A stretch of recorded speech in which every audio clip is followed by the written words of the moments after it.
Business నుంచి నిన్ను దూరం చేయలేరు.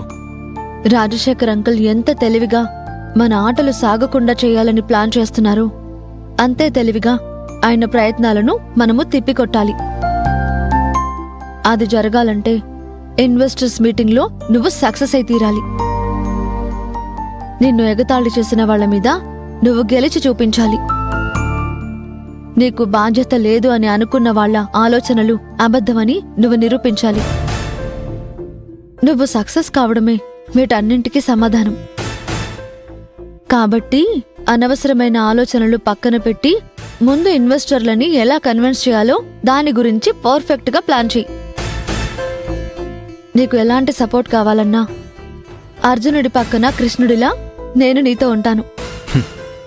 నువ్వు గీతోపదేశం చేస్తానంటే అది ఎలాంటి ఛాలెంజ్ అయినా సరే నేను గెలిచి చూపిస్తాను. చూపిస్తానని ఇంకా అలాగే ఉన్నావేంటి? ప్రజెంటేషన్ ఎలా ఇవ్వాలో ప్రాక్టీస్ మొదలుపెట్టు. దాని మీద హోంవర్క్ చేస్తాను, హార్డ్ వర్క్ చేస్తాను. కానీ నీ సందేహం ఏంటో నాకు అర్థమైంది.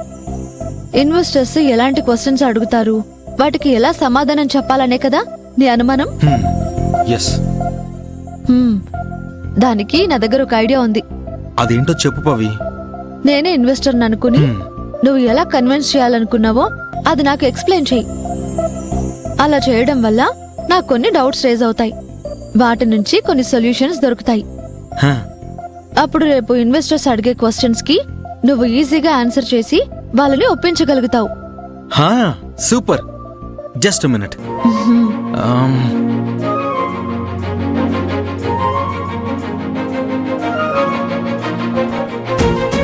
రా కూర్చో. ఏ ఎందుకు? నువ్వు ఇన్వెస్టర్వి కదా, దీంట్లో కూర్చుంటేనే నాకు ఆ ఫీల్ వస్తుంది. రా.